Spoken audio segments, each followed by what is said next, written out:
Everybody, welcome back to the Up and Adam show. How's everyone doing? I hope you guys are enjoying your weekend and having a great Sunday night, because this is when I post Sunday night, 8 p.m. Make sure you guys all subscribe and like this video. We have a great episode in store for all you guys today. And I have a great guest to show you. He's actually an award-winning actor who recently appeared on the third season of the hit HBO series Westworld. He can now be seen in the film 86 Melrose Avenue, available on video on demand. Please welcome Gregory Zarian. Gregory, how are you, man? Good morning. How are you? I'm doing swell. See, I stole your word there, swell. But I'm doing swell. People don't use that word a lot. Swell's a great word. How are you? I'm swell. Yeah, it sounds good. It's a great word. I feel like a lot of that's more of like what, like a 90s term, 80s term. Is that what they used back then or no? I just felt old. No, because I'll explain in a second why I said that. But yeah, I think it's a word that was used when life was easier, and how are you? I'm swell. And it means that I'm good. I'm great. Because we're living in a different day, simpler words aren't used as much. So I'm trying to bring back the simplicity of what it all used to mean. So good morning. How are you? I am swell. I love that. I'm keen, or how are you? I'm pleasant. How are you? I love that. And the reason I said that though, about the 80s and 90s stuff. So as you can see, my background is like very retro looking, the logo, the name. I'm 22 years old, born in 99. So I didn't get to experience any of the 80s or 90s. I got one lousy year, 99, not even a full year, from March to December. And I'm an old soul. I love these retro things and everything. And the fact that you got to live in those eras, which is just awesome. So when you got in, you said the word swell. I'm like, okay, this is something that like they used to do back then too. So it's just awesome. It's nice to have you on to be chatting about a bunch of things. And yeah, I'm really excited. Maybe before we get into everything, maybe tell the audience a little bit about yourself for people who don't really know. Give a little bit brief explanation about yourself.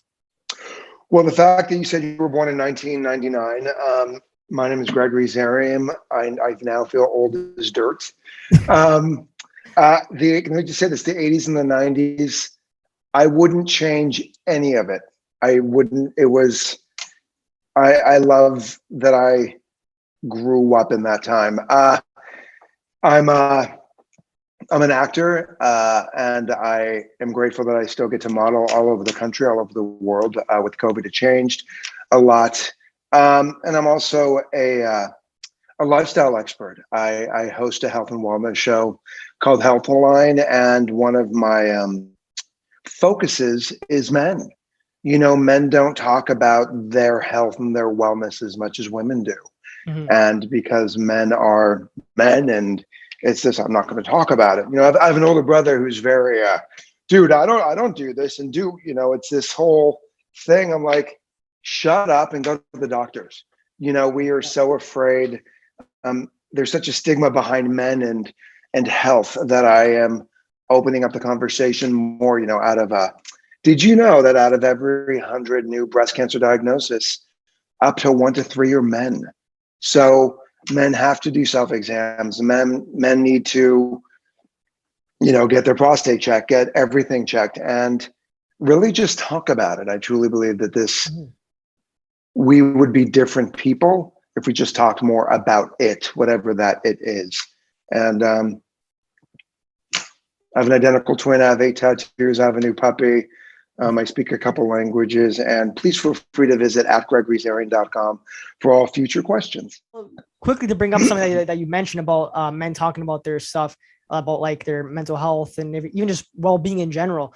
So I have friends that, I think everybody struggles with anxiety and everything. I struggle with anxiety, and I'm not afraid to tell people that I've seen a psychologist or I take medication for it.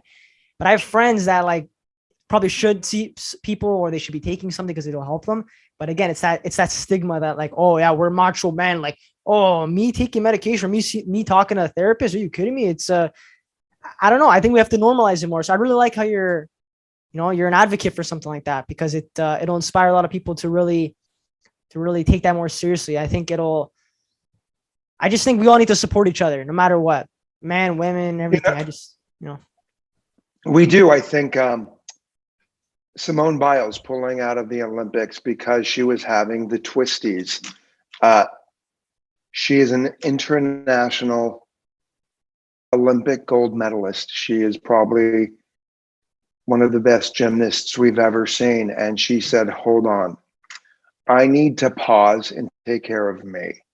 And there was a lot of backlash. What do you mean? And I feel that we put people up on pedestals because who doesn't love the Olympics? Who doesn't love, Yeah. one of my great friends is Greg Louganis, the most coveted gold medal Olympic diver in history. And we're great friends. And I just said, talk to me about that. And he just said, there's moments sometimes where I wanted to not dive, but I couldn't. There was such a stigma of, if I don't, this is what's going to happen. And he is on such a vocal platform now about his health, his wellness, and just these athletes are coming together to talk about, hey, we love being an icon. We love being superstars. We love all of that.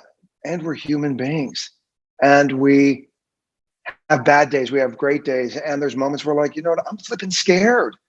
I don't want to do a triple somersault axel and break my neck. Yeah, people forget that sometimes. We look at these celebrities sometimes, or anybody. We forget that they're human beings. We idolize them so much, but we forget that, hey, like they have a bad day, or maybe they don't want to do like something that you just want to see, just because we're fans. And like maybe it's on our part, the fans part, we're a little bit selfish sometimes because we go like, oh yeah, I want to see that person do it. But no, we're a lot of bit selfish. Yeah, I was we're a lot. Here's the thing. Well, no, we want our fix. We want to, hey, I want to see you do that. I want to, and I don't feel there's anything wrong with that. We also have to realize, I'm sure with you, and, as you said, you're 22. What a great time to have mental health, mental wellness, mental being be part of your conversation. When I was 22, you didn't talk about it. You didn't talk about lonely, depression, suicide. You didn't talk about any of it. And because I come from a culture, my dad passed away 8 years ago and he was Armenian, my mother German. So we didn't talk about it. And it's just what society did. Luckily, I didn't follow suit on that. And I talked about everything because it was important for me up until a certain age. We didn't talk about it. And then I thought, wait a minute. Hey, Dad, you know what? I'm pissed off at this. I got to talk about it.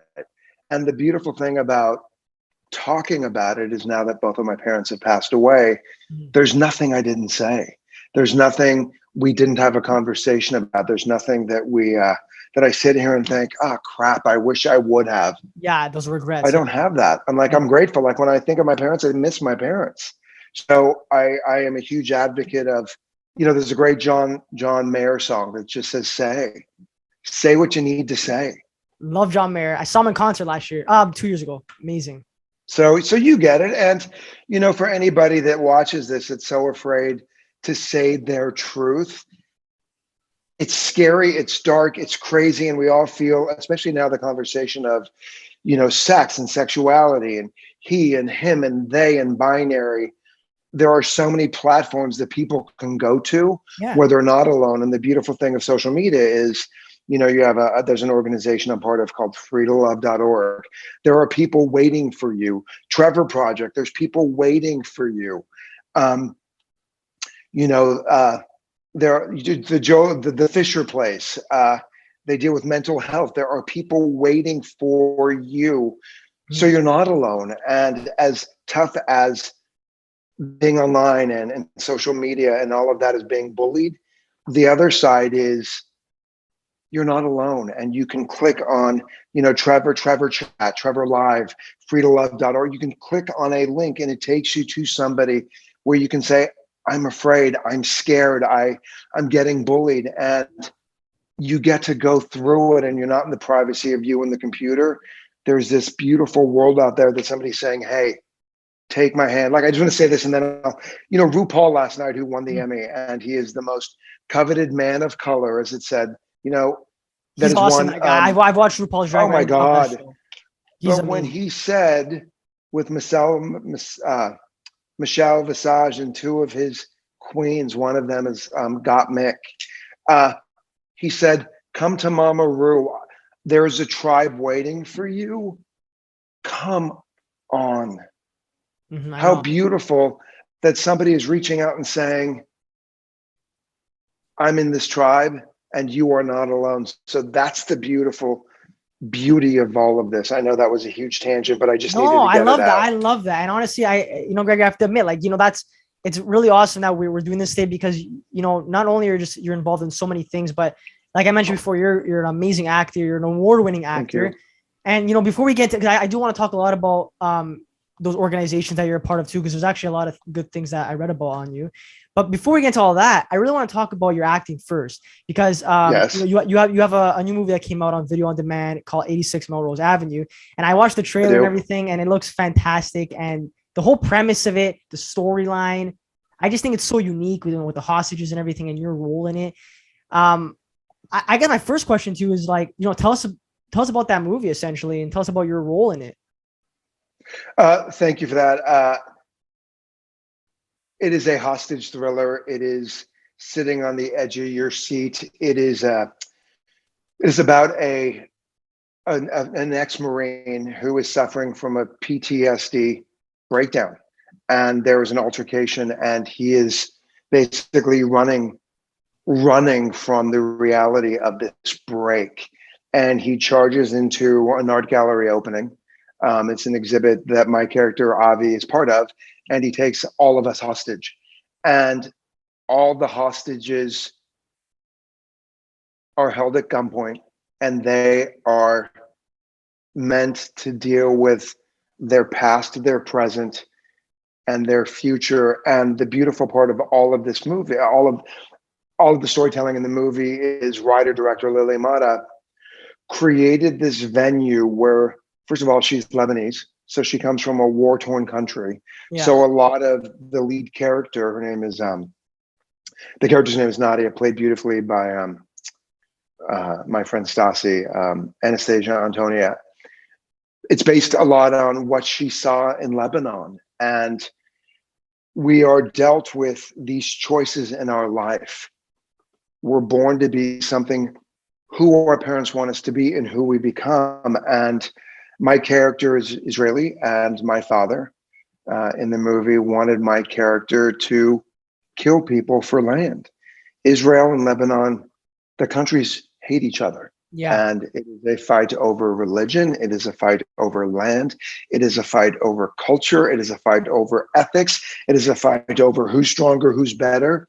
And my character, very much like who I am, my father wanted me to be something, and what he wanted me to be, being a Middle Eastern, coming to America as a teenage boy and becoming the American dream, being an actor and a storyteller was not what he thought I should become.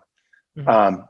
So it was very personal to me to tell this story. Yeah. And it's all about, what do you do in that split second? What decision do you make? And it is again, at the edge of your seat, phenomenal storytelling. And what I love about these people that I worked with, the hostage scene we shot in chronological order. So for a week we were in an art gallery, and hey, nice to meet you, pleasantries, because we had one meeting, pleasantries, and then we are in an art gallery and we are held at gunpoint. Yeah. And the energy from when you see it in the film, when we were all just meeting each other, to being held at gunpoint throughout the rest of the movie, it's palpable and it is intense.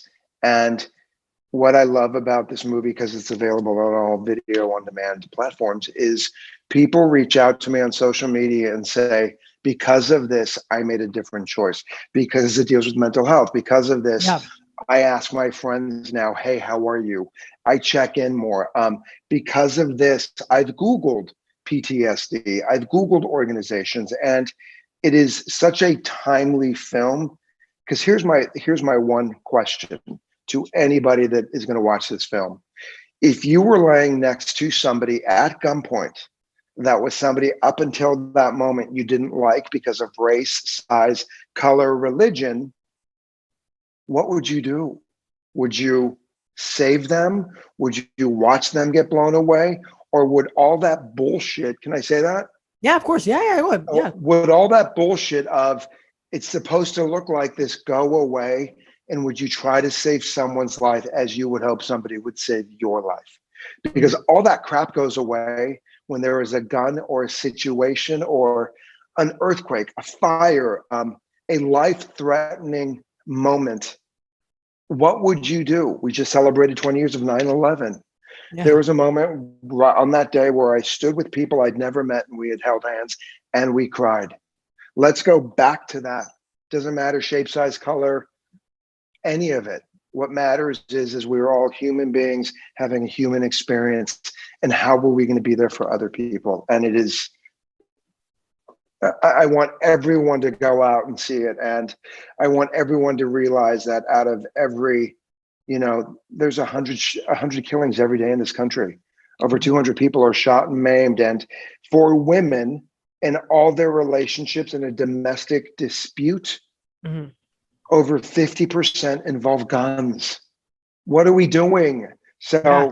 the movie brings up everything and anything. And it's won every award it was up for. Grateful I've won an award. The cast has won awards as being best ensemble because we are in it. And Yeah. we truly, what I feel in those moments, represent the true meaning of the human spirit fighting together. Awesome. Yeah. And yeah, well, you mentioned about the awards. That's a big thing because again, like it won the you won the best supporting actor award at Overcome Film Festival. And you're also nominated for best supporting actor at the Idlewild International Film Festival of Cinema. Sorry. I think that one was fixed. I think it was rigged. Well, at the end of the day, we all know that you should have obviously won that for sure. But can I say what I love though is in a lot of these, and the courage of Lily Mata, the creator, was we shot before COVID.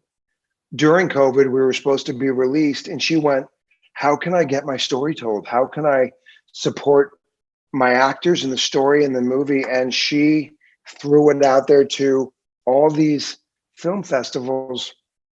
And it wasn't just let me throw it out and hope. There were the ones that mean something, that make a difference, that are truly affected by the human spirit.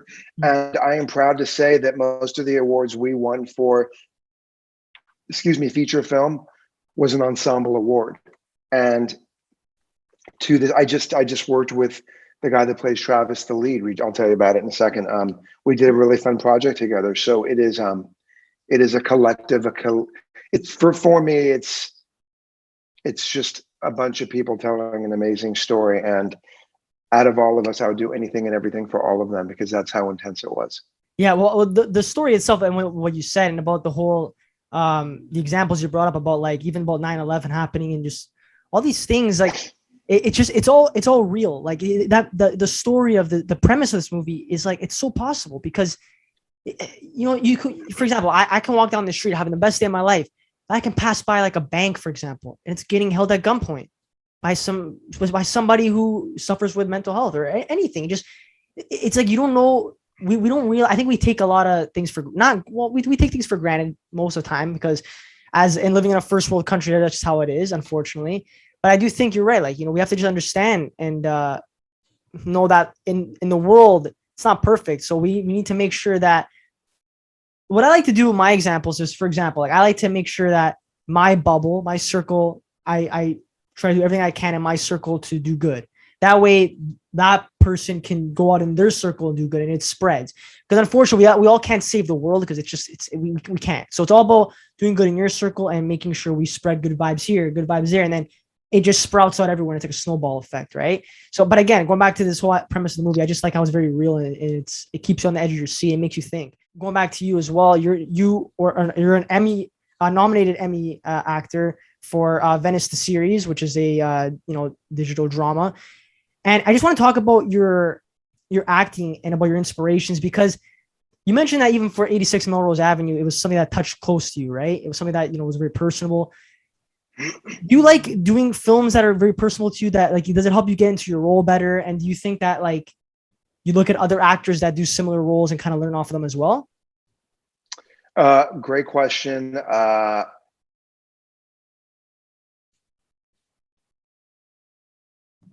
Venice, well, I just want to say this, Venice, the series, is a love story. Venice, the series is about two women finding their way to be in this relationship. And it was created by Crystal Chappelle. It is One Life to Live, Guiding Light, soap operas. In New York, when they shows were taken off the air, Crystal Chappelle, the actress, was in the first female on-camera daytime love story. And she took the premise of the love story and brought it here to Venice, California, and it has won multiple Emmy Awards. She was my soap opera crush. I met her at a wedding. I'm like, oh my God, I think you're so beautiful. A year and a half later, I was invited to join season 5, and a year later, I was invited to join season 6 to play the twin brother, being an identical twin of the character in season 5. And it was all about bullying. And, to answer your question, the role meant so much to me because as a kid, I was bullied. I was bullied being an identical twin. We weren't the cool kids. We were both really chubby kids. We had these weird haircuts and we weren't in t-shirts and jeans. We were children of immigrants. So we were in slacks and dress shirts and we wore leather shoes, and people bullied us and they bullied me. They bullied Lawrence. So to pull all of that into this storytelling of the character Nate that I played, who happened to be bullied for being different, for being a twin, the character is gay. It was kind of tapping into who I am and pulling up, well, I am being bullied. I was bullied, and pulling out that storytelling. And what's beautiful about her storytelling is Crystal's storytelling is my boss in the series bullies me, and I'm the one that reaches out to her, that saves her. So to answer your question, I love taking on roles that mean something to me. And even if I just played something, I played an abusive husband to a character. They weren't married partners. I've never beaten anybody up because I was drunk. Mm-hmm. So I tapped into the magical if. What if this happened? And from that platform, and giving a little backstory about who, what, where, and why, because I believe as an actor, I have to ask 1,000 questions. And I also want to spend time with the person I'm working with to make it more tactile and more present. It's a playground. Like, what if on Westworld, I played a boss in the playground of Westworld. It's a theme park. So what if I was this person? What if that happened? What if? And here's the great thing about being an actor. We've never seen it before. I mean, even if it's a remake, it's my interpretation of what exactly. if. It's you exploring the character essentially. That actually, just so I'm not sure if you know, I mean, you probably don't because I just started, but I'm actually an aspiring actor as well, while doing this talk show and everything. So the reason why I like it a lot, and I guess it's similar to why you love acting, is because I love exploring behavior, right? I like sure. the whole notion of the what if, like for example, let's say one of my favorite movies of all time is actually I have a bunch, but one of them is Inception, right? So even that, I think about what if I was Dom Cobbs? What if I was the one that I think I'm the one responsible for my wife's death? What if I had to live with that guilt and try to try to find her in this dream world and try to find my kids after, what I mean? I try to think about, what if I had to do a scene like that? How can I get into the role? How can I explore that behavior? What was he? I wonder what he was feeling when he did this. Maybe I should act like that. So I do like how you said that a lot. I think it's all about, even if you haven't been through that situation, all about exploring. Yeah, what if I did go through that though? Or if I was this person, how would he act? Because everybody could do it differently. It's all different. It's a form of art. Acting's art, right? So everybody has different interpretation. Oh, and here's the thing. It's your interpretation. It's just changing your name. In 86 Melrose Avenue, there was a moment where I spent 5 days with a gun at my head and I was laying on the floor. As an adult man, I crawled on the floor. As an adult man, I really put myself in this situation. And there was a moment where I'm counting, my fingers are counting. And the director came up to me at one point and she said, what are you doing? And I said, what do you mean? She said, well, you're counting. And I said, I am. And she said, well, and I said, I need to count. It's for me when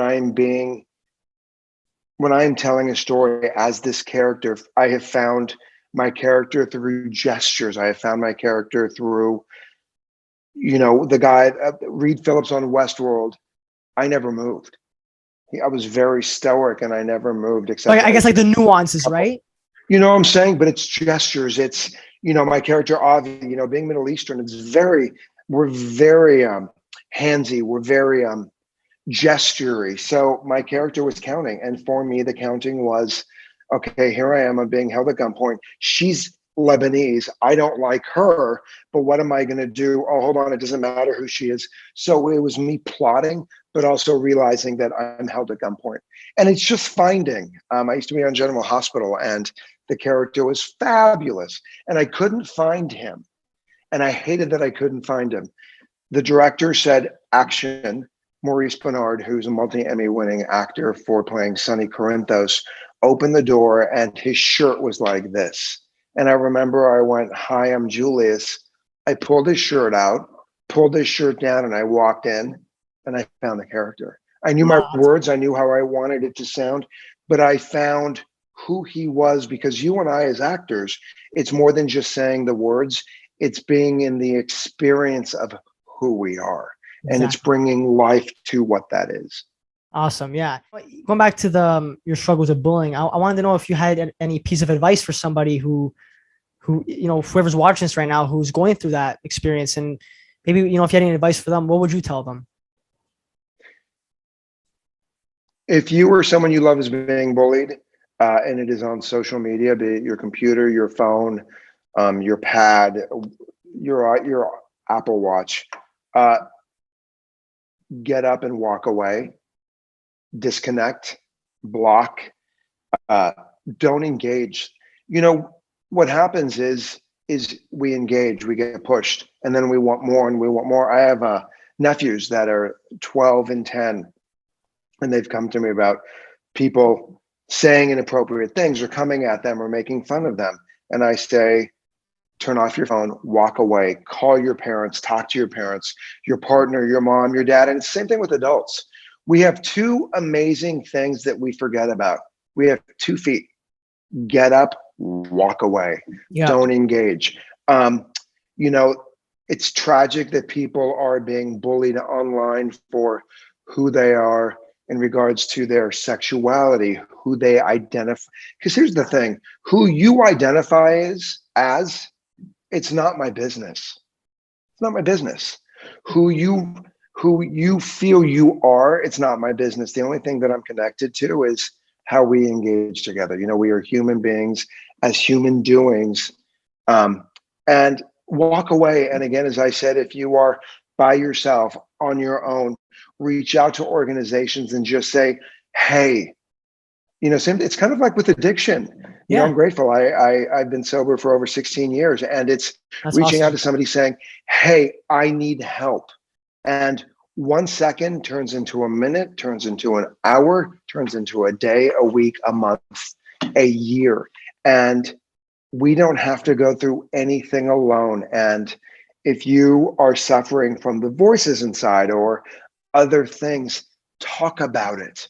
There's things that people are dealing, bipolar, schizophrenia, all these things that I'm not qualified to diagnose, but there are many things that people go through. And the beauty I feel with where we are with COVID, with where we are with life, is it changed. This is giving us more of a conversation. Even though people hate Zoom, there's more of a looking in the boxes and really connecting in a way to people we never connected with.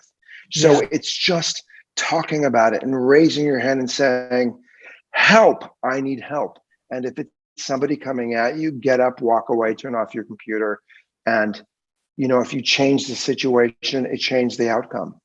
Exactly. Yeah. And I think that's what people need to. It's like with addiction too. Like, I think it's just admitting it that you need help. Yeah, admitting that, like, just what's the word? Like, kind of, I forgot the word. I guess surrendering to your ego. Well, that's a surrender.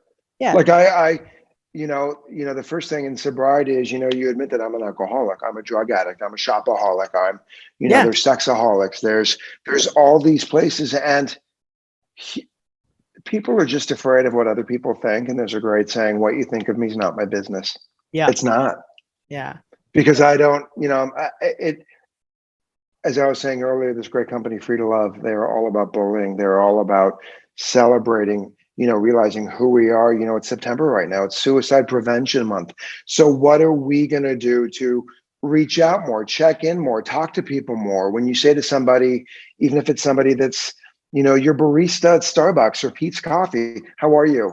No, no, no. How are you? How's your day? Yeah, awesome. It's random acts of kindness. It's if you walk past a parking meter and you see a car there and the light flashing, put Mhm. a quarter in it, put a dime in it, make a difference. And it's, we have so many opportunities to check in, say hello, ask questions, do things differently that can just, leave footprints of kindness. We have Yeah. 1,000 opportunities every day to make a difference. And that little difference could save someone's life. We may It never can make know. all the difference in the world. And I love how you're involved in all this, anti-bullying stuff and being a big advocate for that. You mentioned the Free to Love, the organization, which is a charity, by the way, right? So I'm Um, you Here's the thing: Free to Love is an organization that will help anybody at any second of any day. yeah, They receive donations. I don't. I will for my birthday I did a donation to them because it's it's nonprofit. They just and I what I love is I've known Tanya. We grew up together, and she just wants to celebrate love. She wants to celebrate self acceptance. She's been married to her partner for a very long time, and they have adult children in their 20s, and it's all about love. And when she was younger, she was bullied for just being who she is. That's sad. Like, why would we bully a kid for just being who they are? And the conversation has changed so much. And when I wear my T-shirt, because I live in my T-shirt that says freetolove.org, I people go, "What does that mean?" I'm like, "We're free to love everybody and anybody." And yep, I have opened up the conversation that it's also about like adults. Adults, if you're at work and somebody's bullying you, as I say to my nephews, because you have no idea who's getting bullied, and I yes, really think it's important, as I was saying to Free to Love too, about adults. If go up to that kid or that person or the somebody you work with that is not as cool, whatever that means, yeah, or as popular or whatever, go up and say, "Hey, how are you?" Maybe something happened at home. Maybe they're having a bad day. Just say hi, extend your hand. With COVID, we became so isolated. And I have a godson, and he says that it's a little bit more clicky. Screw the clicks. Say hi to everybody and anybody, because our differences most times are the similarities. And if you go up to somebody that is from a different culture or a different upbringing, look at all the stuff you're going to learn. yeah. It's interesting It's stuff. it's uncover and discover and just say, "How are you?" It doesn't hurt anybody to say, "Hey, how are you?" Yeah, Ask absolutely. questions, reach out. And I believe that we have the opportunity to make it different. Listen, I don't politically, I ask 1,000 questions if Mhm. somebody is talking to me about something that I don't support and believe in. My father was a big politician. He would always say, "Help me understand why you believe this." Yeah. So here's my invitation to anybody and everybody: help me understand. Tell Mhm. me a story. You want me to tell your story on a TV show or a movie? Tell me your story in life as to who, what, where, and why that's important to you. Because it's not going to, you may or may not change my mind. However, you will open my horizon as to what something possibly can be. So I believe we have the opportunity for all of that. That's awesome. And you'll be very happy to hear this because again, I just love how you're involved in all these things and I love your story and everything. So after this episode's done, I'm going to be donating $100 of my money to the Free to Love charity. And Stop it. yeah, of course. What do you mean? I want to support. I want to support you, the organization. Are you kidding me? You're a great guy. This Okay. is it's awesome. So no, that's my way of saying also thank you for coming on because I have one more question for you before we wrap it up. But I'm gonna definitely I'll be sending you a screenshot after too. I'll send it to Matt and you It's on never too Instagram. soon. I love you. I love you. You're the man. I love it. Honestly. It's been a great time. But this is the last question. I end up something fun and kind of different. Going back to your work and again being on Westworld, which is on HBO. I love HBO. First off, I love Sopranos. I love all these shows. Right. One of them is actually Entourage, and you were actually you had a guest appearance on Entourage as well. And I saw you post on your Instagram about it, that scene, and it was with Ari Gold and Lloyd and stuff.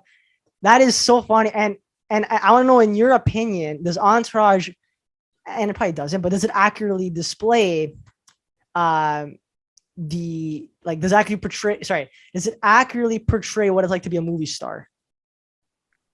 Sure. Listen, yeah, I think that, listen, there's some people in this business that just think they're the coolest thing in the entire, like they believe their own propaganda. And here's the deal, hats off to them. I believe there's some type of truth to most everything I do. Entourage just made it heightened. I'm thrilled that I was part of it. There was a moment I was doing my table read. I looked over and there's Mark Wahlberg, and I'm like, oh my God, Mark Wahlberg's my boss. Great people. Awesome. Rex Lee and I were friends before. It was great to work with him and be part of a great to be part of TV history. You said something, and you said something really fun. I just want to throw this out there because it's fun. The guy that played Travis in 86 Melrose Avenue, Dade Elza, is phenomenal. He wrote a version of the Scooby-Doo series, Mystery Incorporated. Okay. And I just wrapped the pilot. He hired me because he plays Freddy in the series. I play Shaggy's dad. Are you serious? I do. I play Sheriff Sam Rogers. And Chris Villain plays my son, Norville Shaggy. And it is Scooby, the dog, first live action dog, because the one they did years ago was computer generated. That was a good one too, though. That was a good one too. I like that one.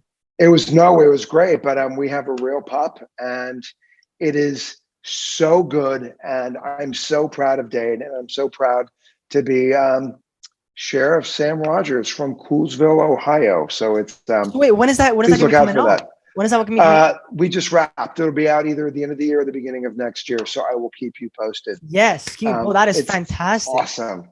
Wow, it's awesome. That's amazing, man. Well, listen, it was a pleasure to have you on today. And I guess you want to plug in your Instagram and where people can find you on social media. Yeah, you can find me at Gregory Zarian. Period. That's it. Instagram, Facebook, Twitter, and last thought. Next time you talk to somebody, just ask them how they are, and random acts of kindness will make a difference. And guys, you have a lot of men on here. Pay attention to your health. Ask questions. Pay attention to things that are not. If something seems different, just ask a question. What's great about now how we can do Zoom meetings with our doctors and just say, hey, look at this, look at that. What do you think?